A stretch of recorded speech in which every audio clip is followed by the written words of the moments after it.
Welcome to Unscripted with Marilyn Morales. Today I have a fellow nurse as my guest. Her name is Michelle Weihman. Michelle Weihman is an award winning nurse, number one best-selling author, and animal advocate. Michelle has touched lives in different capacities as a nurse and thought leader. She has been on stages nationwide covering issues ranging from healthcare to general life matters.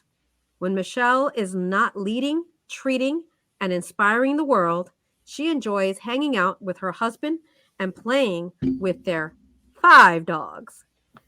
She is also the host of a new podcast, Dare to Care with Michelle, which is available on Apple, Spotify, iHeartRadio, and Audible. Let's welcome to the show, Michelle. Hello. Yay! Hello. Thank you. Thank you for the honor of being on your show. This is amazing. Well, thank you for being here. You and I met, what was it, maybe 7 months ago? Yeah, 7 months ago, a that's little bit more than crazy. that, right? It's crazy. So we don't know each other long, but the time that we have known each other has been impactful for me. Yeah, me too. So, and I love having a fellow nurse on here. There are things that we can talk about that nobody else, knows. But I want to take my viewers back a little bit because the show is about difficult situations that we have had in our lives and ways that we have used to overcome those challenges. So, Mhm. share with my viewers a time in your life that you can think of that you had a difficult time. It was I was married for 28 years, and went through a difficult. It was not 28 amazing years, but 28 years, and went through a difficult divorce. But I got lucky. I met a wonderful guy. That's Christoph J. Wyman that you know and that brought us together. Christoph and I knew each other for about a month when he discovered that he was moving to Las Vegas.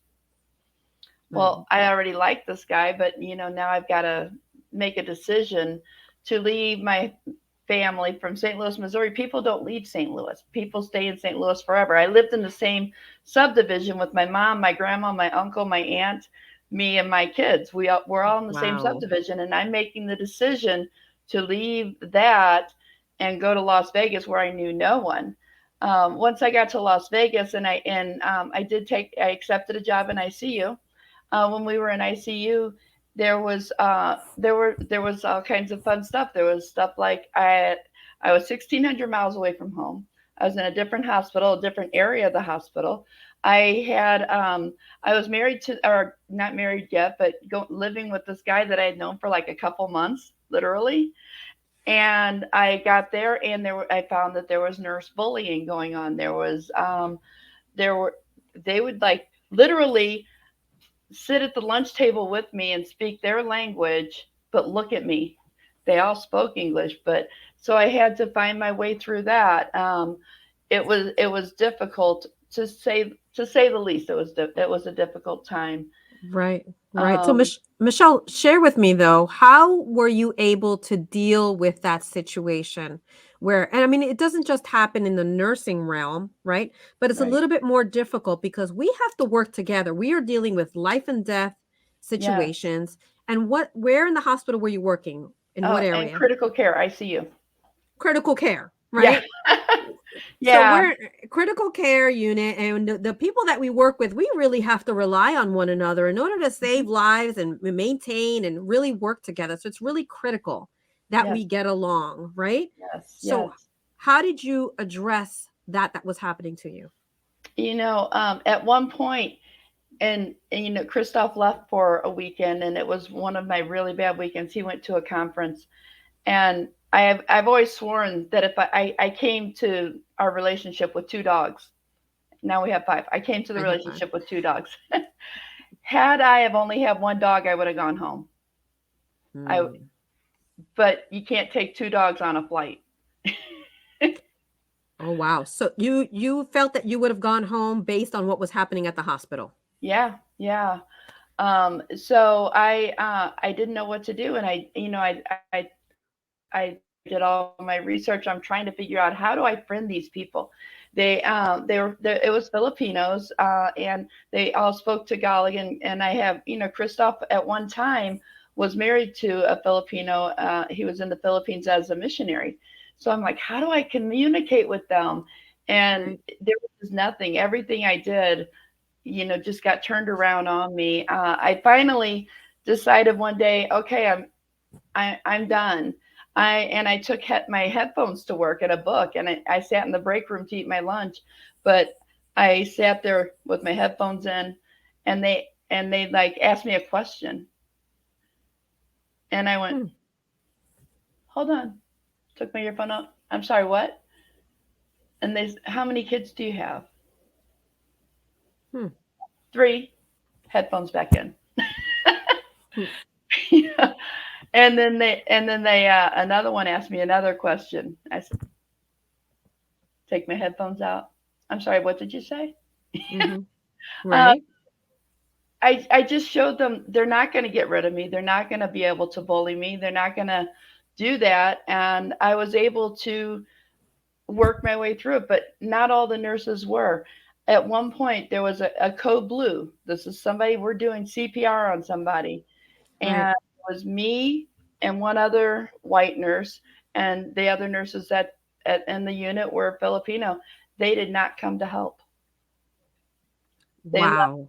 they let the two of us do the A well, code, which is very difficult. So for uh, people that are not nurses, it is very physically taxing to do the yeah, code in addition to everything else that you're going through. So yeah, right. you need everybody's help. Yeah, we had to hit the code blue button and wait for the actual code team to come to help us run this code blue because they were not interested in helping. And this was the environment that was being fostered at this hospital. Hmm. It was, I was, my mind was blown that this is the type of behavior. What happened soon after, I was there for maybe 6 months, and going through this every day, every shift, it was the same thing. And the entire management team they left and they went to another local hospital. And I have leadership experience because I've been a nurse for, at that point, 10, 20 years. So I have Hmm. leadership experience. And they said, would you be one of our clinical supervisors? And I said, sure. So at that point, um, now they all love me. Now all the Filipinos, oh, darling, we love you. Thank you for taking this position. But the leader of the group, Hmm. she would still bully other people, and I would see her doing it, and I ended up being able to put her under a corrective action. Wow. Um, So you were able and to address it when you became the leader yeah, of that unit. yes, yeah. I So mean, until the leaders that you had before them then just turned a blind eye to what was happening. they laughed about it. They didn't turn a blind eye. They laughed. They thought it was funny that even that code blue that I was talking about, when I went to them and I said, "Listen, it was just me and Juliana doing that whole code blue," and Right. they said, "Oh, well, they would have come if they felt like you really needed them." I said, "I was doing CPR on a patient."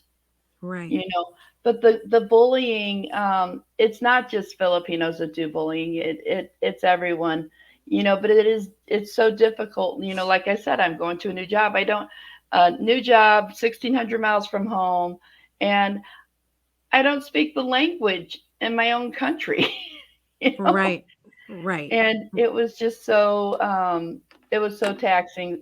So yeah, I was able to put the leader of that group and under corrective action, and she left once she realized that she couldn't manipulate the way that she was used to manipulating.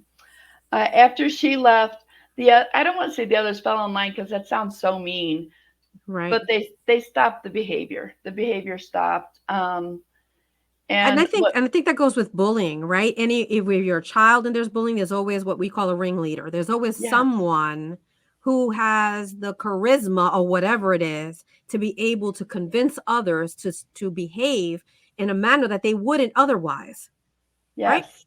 Because Yeah. when they're not, that person's not there, they're not really like that. But this person got them to act this way and made it okay for them to act this way. So Yeah. not just so people know, this happens in all different kinds of environments with all different kinds of people. It's just, and in this environment, we don't expect that because we're talking about professionals, right? Yeah. I had never experienced it. I was very fortunate. As a child, I had never experienced bullying. You know, I, went to just a regular school, but I was just like one of the kids, and I wasn't part of the bullying group. I don't know if there was bullying in my school. I didn't see it, um, Okay. but I had never experienced it myself. And then all of a sudden to have this was just like mind blown. It was crazy. And so a couple years later, they I was getting ready to do an interview because we were hiring nurses, aren't we always? Yeah, absolutely. And we were we Mm. were hiring nurses, and I walked in the room, and there was my friend, the one who had been bullying me. Oh, And yeah, and now she's asking for a job. And I literally, I because I walked into the room, the others hadn't been, the other parts of the leadership team hadn't been through what I had been through. And so I walked into the room and I said, "Oh, we don't hire bullies here." And I turned around and walked out. oh, she wow. she did not get hired. She messaged me on Facebook, "I'm so sorry that we had a rough beginning to our relationship." Mm. Mm, Something called karma, right? yeah, And yeah, listen, I've always said that the nursing world, the medical world is so small, right? it is. It really That is. and we need each other. It is Yeah, truly a profession that you need one another. You cannot, there's no way that ego can get in the way. We need each other. There's no I in right. this field. There's no such thing. Everything that we do, another one has to be there, right?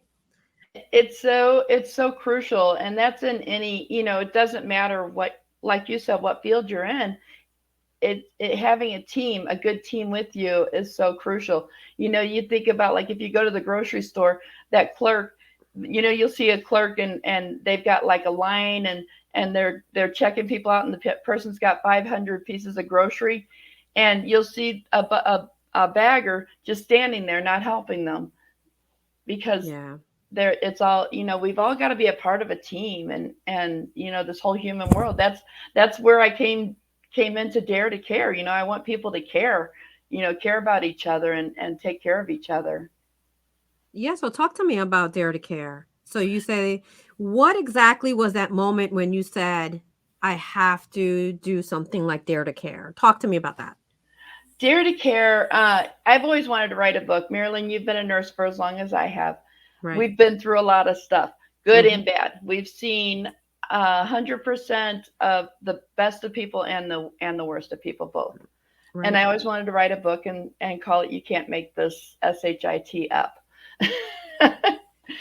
Yes. And so I went to our Ultimate Speaker competition. I went to our publishing partner, Ken Rashan, Dr. Smiley Ken Rashan, and said, "I want to do a collaborative book, because it's not just my stories; it's a lot of people's stories, and I want to call it "You Can't Make This Shit Up." And Mhm. he said, "Nah, you can't call it that."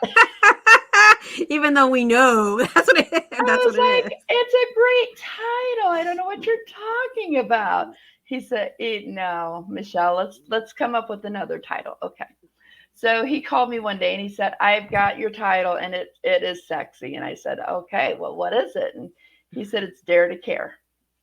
He, it's healthcare superheroes sharing stories of empowerment, hope, and resilience. I Love it. mean, what a perfect title, It is and perfect.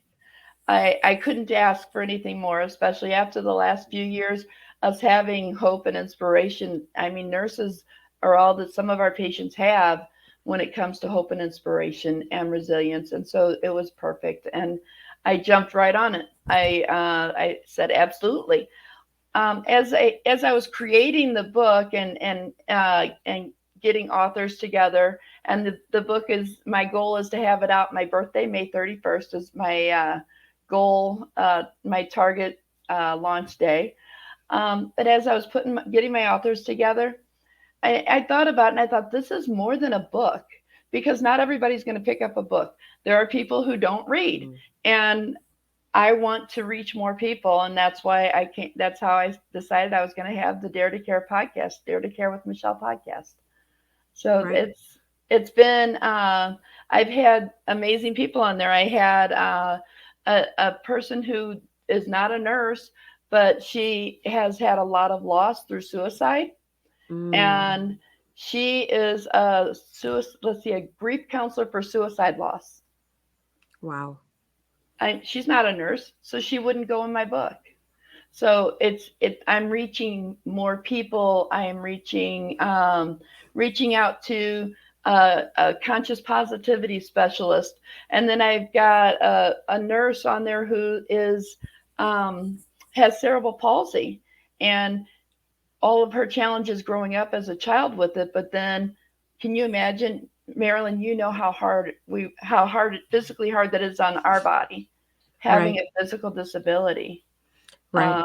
It's just, she's a good little nurse too. So, but that's where it came Phenomenal. from. Yeah, it's amazing. Phenomenal. I saw that she was coming out, so I'm looking forward to that episode, Yeah. as well as yours truly just came out on on. Yes, yes, so good, and so people are just sending me comments of how amazing it is, and your story is such a fun, not fun, but positive. Everyone feels the hope and the love, and the love for your daughter in creating Oh, this thank you. legacy, and the hope of someone going through the things that you've gone through as a nurse with 9/11, and then we both had to go through COVID, and just stuff is Yeah. Yes, it's I'm glad that you're casting the net wider than that, and also people tend to forget that those of us that are in healthcare, not nurses and everybody else, we're human too. yes, Right? So the yes, emotions that you're feeling, even though we look like, and somebody just said this to me, that matter of fact way that we say things or that we are, yeah, because we're supposed to be the calm and the chaos. yes, So that doesn't just stop at work. We're like that outside of work. right, So even though we look like we can handle anything that comes our way, inside we're still human. yeah, And the deaths that are, especially during COVID, I right, remember, and let's talk a little bit about that, but I remember when patient after patient, and I was working in a long-term care, like an mhm, assisted living environment. So my residents were coming down with COVID. This is before vaccines. This is in the very right, beginning, and they're all catching it. And I remember the day that we were swabbing people and they were all coming up negative. So yeah, it was like, finally, we're turning the corner, and I had to leave. I had to walk outside, and I'm in full gear. right, And I said, I got to go outside. And I went outside to cry. yeah, I totally broke down, because it was like, finally, because my heart was such in a knot for so long, that when I was finally getting good news, I could not contain it, yeah. you know? So how was it for you, COVID? COVID was rough for me. I was a house supervisor, and what that means, because most people don't know, I run the hospital. I choose where each patient goes. I Hmm. physically pick every bed for each patient, every patient that comes through the hospital on my shift. I do staffing. I decide which units get paid, which units get this many nurses, which units get this many nurses. Mm. So for me, COVID, there were multiple aspects. Staffing was horrible because the nurses were sick as well, Right, and so staffing, I had to pick which unit gets a 5 patient ratio and which unit gets a 6 or a 7 or an 8 patient ratio. right. uh, you know, and just begging people to work. We're offering a bonus today. We're offering, time and a half. They Uh, didn't care. no, they were They did done. not care. They They were were tired. they were tired. They were tired. And then besides that, then I was also choosing what beds that people went to and who got a bed. Our my ER at my hospital, the small hospital I'm at, we're a 320 bed hospital, and we were running like 350, 360, meaning that we were so far over capacity that all of our patients were staying in the ER. They were waiting in the ER. Right. Right. ICUs were full. We had ICU overflow, and those were full. And if in order to get a room at one point, and people have to understand this, in order to get a room at one point, someone died. Someone had to die, and then I would Right. get that room clean, and then I could move the next patient. But now I've got to pick which patient. Which patient do I want to take? Do I want to take the patient who has the best chance of survival, or should I take the patient that's sickest? In the ER, the longer a critical patient stays in the ER, the more chance they have of dying. But Wow. when I've got 15 patients holding in the ER that are ICU, that are 13, or I'd say 10 of them would be on ventilators at one time, or BiPAP, or how do I pick? And it was sometimes it felt devastating. Heart-wrenching, I'm sure. I'm sure Yeah, these are decisions, and then you're not just making them at work, because now you got to go home and think about the decision that you made, and was it the right one? yeah. Yeah, in particularly, even if a patient died in the ER, then I Mhm. felt like, oh, should I have taken that guy first? Should I have taken that lady first? I had the tendency to take the younger people in just because they had a better chance of survival, and but it was so hard. It was Right. incredibly hard, and there were a lot of nightmares, and I'd have trouble sleeping. I'd get in bed, and my mind would just be like, shh, you know. Yeah, so And so you think that you suffer from PTSD from this? I think that I was headed that direction. At this point, I don't think that I have PTSD, although I was watching. I don't know. I was watching something on TV, and they were having a COVID episode. Oh, New Amsterdam, Ah, reruns of New okay. Amsterdam, and I had to turn it off. I couldn't, I was just like, Yeah. no, I just can't. Yeah, I wouldn't have been Uh, able to watch that either. So yeah, these are the things that stay with us, yes, that don't go away. We will they always remember this time, right? don't. And Absolutely. so there was something that I say all the time, and I want to know if you felt this way as well. Nurses were the heroes during COVID that no one wanted in their homes, Yes. right? Yeah. They uninvited to the barbecue. Don't come to my wedding. Right. Hi, as you're going by, but stay across the street. Don't come closer because you're dealing with sick people, right? Yeah. Yeah. So did Yeah. that happen to you too? It did. It was and not it's a strange little situation, but I love getting my nails done. It's one of my things. And my nail girl messaged everybody and said, I'll come to your home, because obviously the nail salons got closed down. But she said, I've got all. She sent this mass email to all of her clients saying, I've got all the proper equipment that I can come into your homes and do your nails. And I said, cool. I'm going to get my nails done. And I told her, yeah, that would be great. And she messaged me back, and she said, oh, I'm not comfortable doing your nails. You deal with sick people. Literally what she said. So Mm-hmm. it was, and it's so hard, because it's like, yeah, I do deal with sick people, but I still want to feel human. It feels so good to be able to do little things like get your hair done, or get your nails done. And sometimes that's how I relax. I just kind of zone out, and no, I don't need my hair done or my nails done, but it does feel good. Absolutely, because we're human, and that's the message. We're still Right. human underneath it all. And for the majority of us, we protect ourselves. We're the ones that were been washing our hands, that been wearing I masks. know. We're dealing with sick people all the time, not just during COVID. There are things that are flu is contagious, and we deal with that. Yeah. There's a lot of other diseases out there that we're dealing with all the time, right? So Yeah. this is not new to us. We've been doing this. It's just Exactly. this just brought it to a bigger audience. Let's say Yeah. that of all the things that we had to do when Yeah. it came to COVID. But yeah, I think a lot of nurses were feeling that way, and feel bad about it, because we're here helping you guys out, you know? We're Right. putting our lives on the line. Every time I had to gown up to go into a room, you think, is this the day that I'm going to get COVID? Yeah, Right? You exactly. guys, Exactly. something that you guys didn't, and we had to think about this every single time we went into a room. It wasn't just one patient. I No. didn't have to think about it once a day. I had to think about it multiple times a day. Every single patient you walk into a room. And I didn't when I got COVID, I didn't get it from a patient. Me either. Right. I was in my office and one of my coworkers had COVID from, we don't even know how she got it, but she came back too early. It was around Thanksgiving. She was worried that about leaving us stranded and calling in Thanksgiving. She didn't want to call in Thanksgiving and leave the units, the department Short. Yeah. stranded. So she came back early. And when she came back, um, less than a week later, four of us had COVID. Oh, wow. Less than a week after she came back. And was And she sick when she came back? Did she not feel well, or did she not know yet? she She no, didn't know. she was already, she had done her I think 6 or 7 days that she was off from Uh-huh. when she tested positive. So according to the CDC and everybody else, she could come back. Right.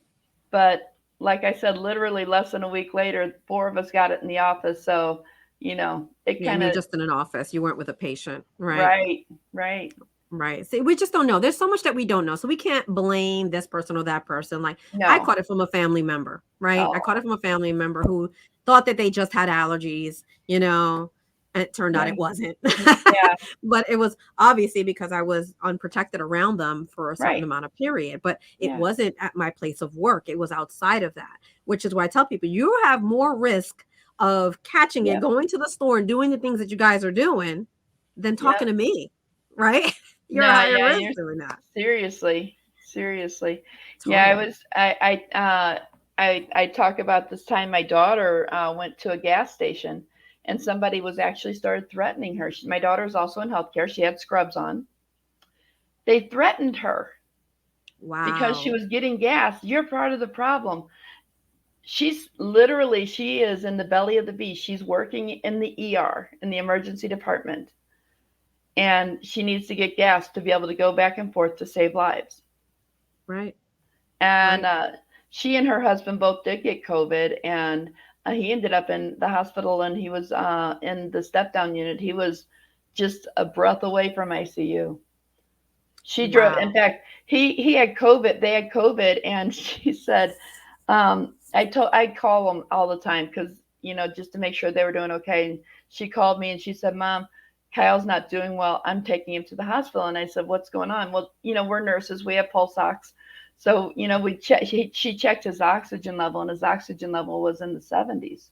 Wow. And I said, "Melissa, call 911." She said, "No, I'm just going to take him myself."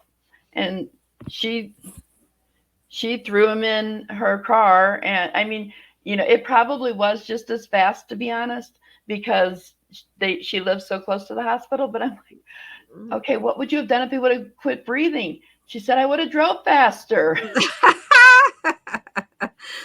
And But for yeah, those non-medical people who are viewing, an oxygen level, so your normal oxygen levels are either 92% or above that. We right. carry a little thing that goes on your finger that tells us how much oxygen is circulating through your body. And if you're under 92%, you're having a problem. So imagine if you're in the 70s, no bueno, not good. Not good. No good. No good. Not good. Not good. It's you need medical help, right? So Yeah, we just yeah, happen to have some tools that can do that. And I think that's what happened to a lot of people that contracted COVID initially. They didn't have the tools in their homes, right? To know that they were running into trouble. And you don't know that. You can't just know that your oxygen levels are low. And this right. is just an unfortunate side effect of that, Yeah, you know? exactly. So, Michelle, this is something that I ask all of my guests, Okay. and I'd like to hear your viewpoint. And is how do you define success? Success to me is doing what's right in your heart and what's it's not about money, it's not about things, it's about doing what's right and make brings you whole. you know um, People will ask me, why did you become a nurse?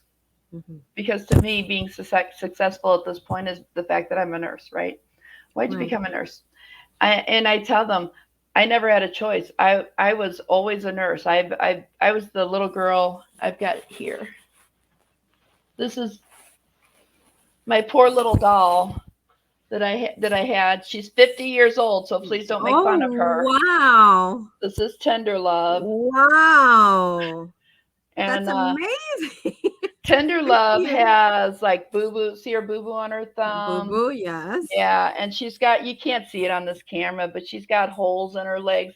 Tender Love, I never played nurse or never played house. I played nurse. I used to Right. give Tender Love shots. Hmm. Is Uh, that why she's got holes? yes, I gave her shots and I gave her Hmm. medicine and I did all those things that we do for our patients. You know, we did all that for her, and so I for me, success is doing what You your love. life's purpose is, and the love, and this is what I've always done. I've always been a healer. I've always taken care of people.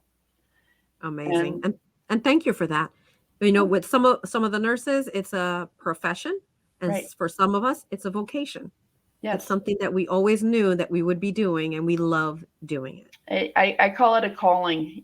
For A me, it's my calling. calling. It's something that, and my great grandmother was born in 1900, and when my mom was pregnant with me, she told my dad, "Oh, this baby's a healer." Oh, I did not. I never had a choice. I was always going to be a nurse. So yeah. that's success to me. I quit high school, and I went back and got a GED, and then I had 3 kids, and then I went to nursing school. So success to me is the fact that I can do what I love to do. And what you always wanted to do. Well, that's amazing. Yeah, Amazing. Thank you. Thank you for coming on to the show. Are you still taking potential authors for Dare to Care, the book? absolutely, absolutely. Okay. It's people who go above and beyond in what they do. And who just really care. If you care about what you're doing in life and in your profession, then that's I want to talk to you and see if you're a good fit for the book. See if what my feelings are, what yours are. If So we are they if just for nurses, or it can be someone outside of No, nursing? it's anyone. It's yeah, it's Anyone. yeah, I've opened it up just because I want to reach, like I said, I want to reach out. I want to, the it's so funny because the security off guard at my hospital, she said, "Oh, I'm so excited about your book. I wish I could be in it." And she does do things like that. She does do things where she goes above and beyond it every day, where she doesn't come in like I'm here to be a security guard. She comes in and she talks to the people, and she does speak Spanish. So a lot of times in my hospital, the problem is that the people don't speak Spanish, and so then the person is confused. Or they don't have anyone to get talk to, so then they get agitated. She can come in, she can speak Spanish to them. She's doing the things that she needs to do, but she goes above and beyond. She shows that she cares in that way. She dares to care about every person that comes into the hospital. So Amazing. I did offer her a spot, and she's going to take it. So I'm pretty Yes, excited about that. exciting. I That is know. exciting. That is exciting. So if people want an opportunity to be in your book, where can they get a hold of you? They can get a hold of me on Facebook. Michelle Renee Weihman is my name. There's only one Michelle Renee Weihman. Apparently, there is another Michelle Weihman. I don't know if she's on Facebook.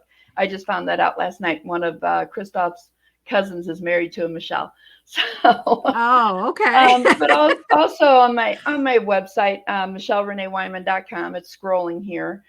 You can definitely get a hold of me through that, and there's different ways you can either add to the email list, or you can all of my social media icons are down there. I'm on Instagram. I'm on Facebook. I'm on YouTube. Although I don't do much on YouTube, but I am there.